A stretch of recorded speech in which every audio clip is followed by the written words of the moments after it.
Okay, so like I was talking about, yeah, I feel like cause it's basically just people just there to be, as fodder, as cattle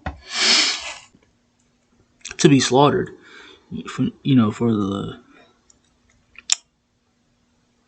basically the murderers or the killers.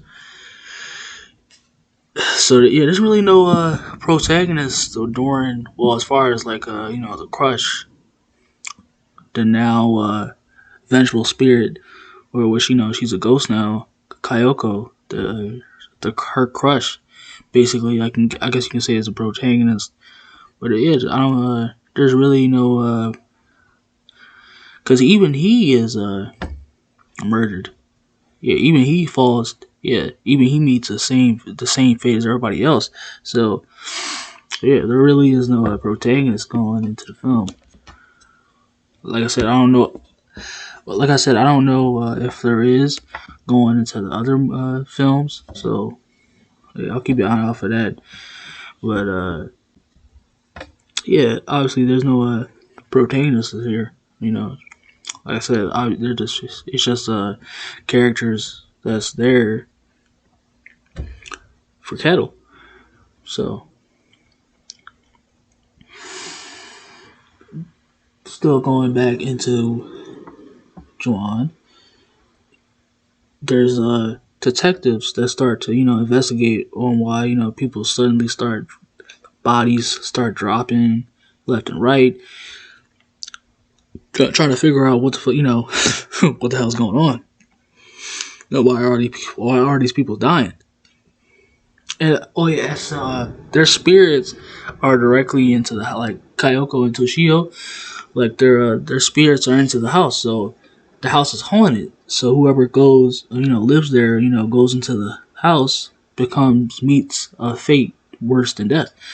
Yeah, they fall prey to the spirits. So yeah, as the detectives, police start to investigate, what's going on. Mother returns home. I don't know, cause I don't know if it looked like she was dead, but they say she was beaten up. Kana, basically the next vignette.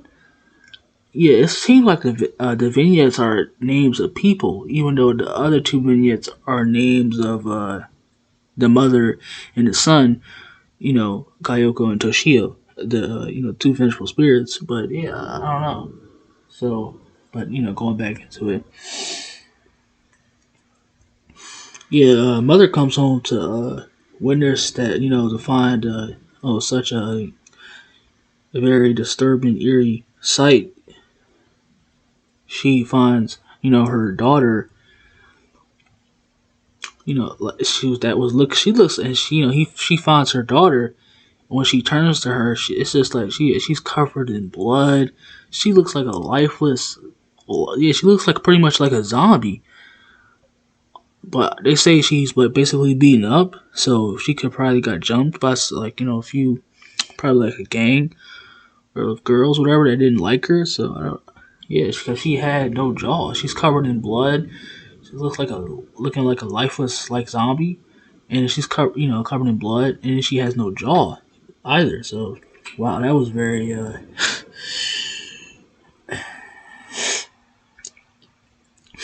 that was very you know like eye pumping, eye pop there looking at that. So and then also as we come back, to which is Toshio's elementary school teacher. Yeah, that was in the first vignette. As we come back to him, he goes, as he's learning and discovering more about what is happening with Toshio. Yeah, he basically meets the same fate as everybody else. He comes to claws with Kayoko and Toshio, and yeah, that's basically the end of him, and that's pretty much the end. Like basically probably more of the same, and yeah, that's basically the end of the film. And like I said, I so appreciate Korean. Like I said, as I look back and becoming more an admirer of other culture, cinema, just other works of art. And I just appreciate because, like, I don't know if y'all already know, but pretty much everybody else, pretty much everybody, yeah, pretty much American cinema or anything else is basically dead. Like, we have no other, well, as far as like cinema, as far as like cinema and music, video games go, that the American cinema, American entertainment is dead. Really, no lifeless, no heartbeat to it at all. Which is making way for Korean and Japanese horror. A lot of or it's just like a culture like cinema in general is making a lot of way towards mainstream. So like Squid Games and many other. Probably the only one I know probably is already immediately going mainstream. But yeah, pretty much tells you that yeah, American cinema, entertainment in general is basically losing its heartbeat, its race in the long run. So, hey, like I said, I appreciate. I can as I go back, I can so much appreciate. Which I got more of a chance as I'm doing now. Got a chance to come back and appreciate Japanese and yeah, Korean horror, just culture, cinema in general.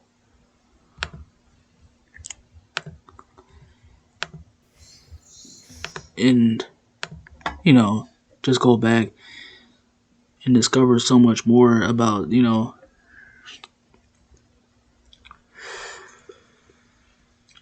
yeah, just liking it in general. So that's pretty much I'll get to y'all now, the going and watching the remake, because that's what I want to do first now.